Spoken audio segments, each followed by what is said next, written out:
can't believe the stories he makes up.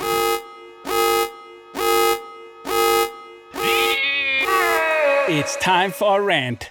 Your sound, your music, your planet. In the professional world, cable with poor shielding, wrong impedance, or loose-fitting connectors simply just won't survive.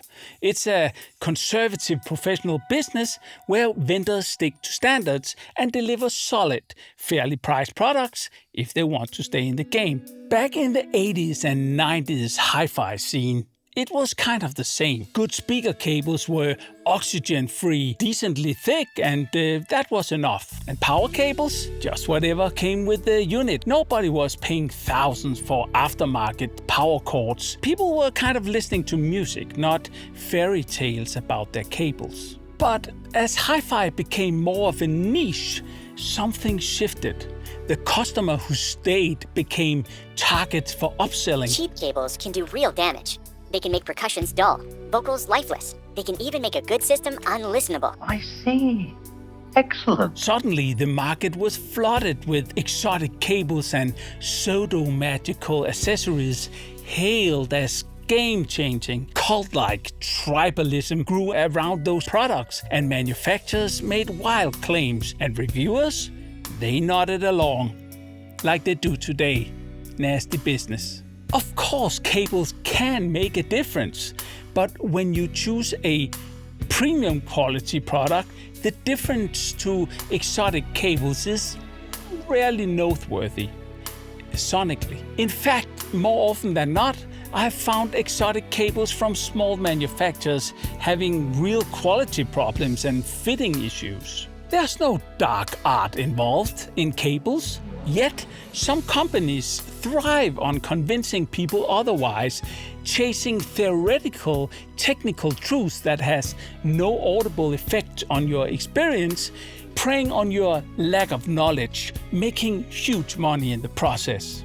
The price itself becomes the illusion of value, and with everyone taking a cut, the push for sales becomes relentless and greedy as a result. The funny thing is, when I ask these companies, the ones making the loudest claims, to join me for a blind test on video, they always chicken out. Every single time. Why is that, I wonder? And here's a red flag. Any vendor or reseller that wants to sell exotic cable and claims that the cable needs to be run in for 300 hours before it opens up. This is a way to have you chasing your own tail and make up excuses for a non-event happening with your new expensive purchase. If you can charge $2,000 or more for a cable, don't you think they should be able to afford to run it in for you? Just walk away. You might as well just take a pile of money and set them on fire.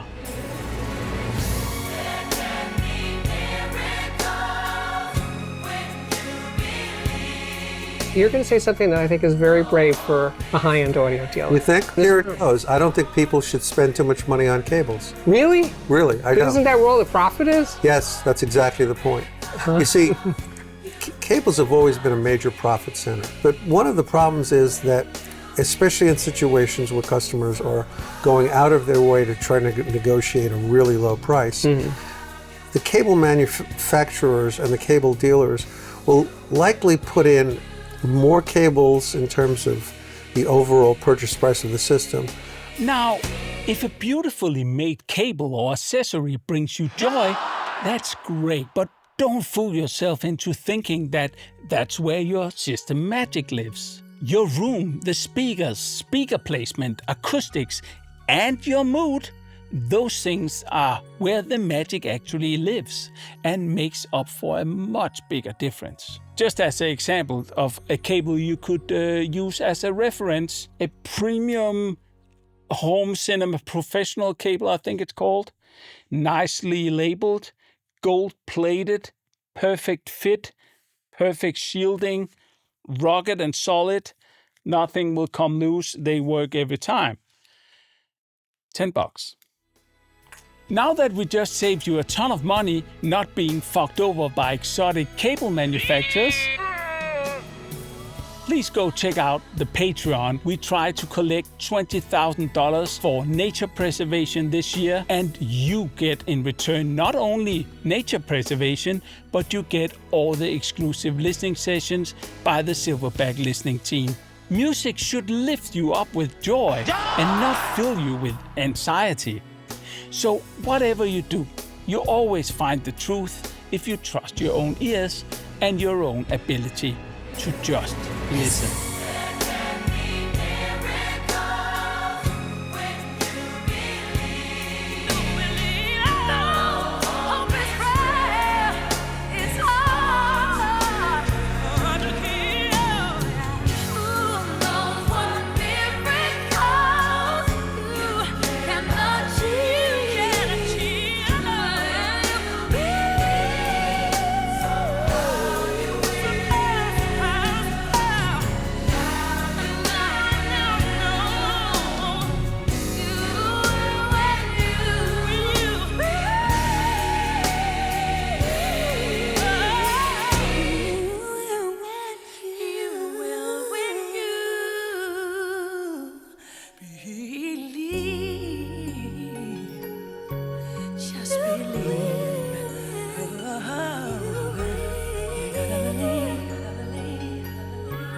It's best to avoid mixing cables from different manufacturers because their signatures can clash with each other and negatively impact the sound of a system.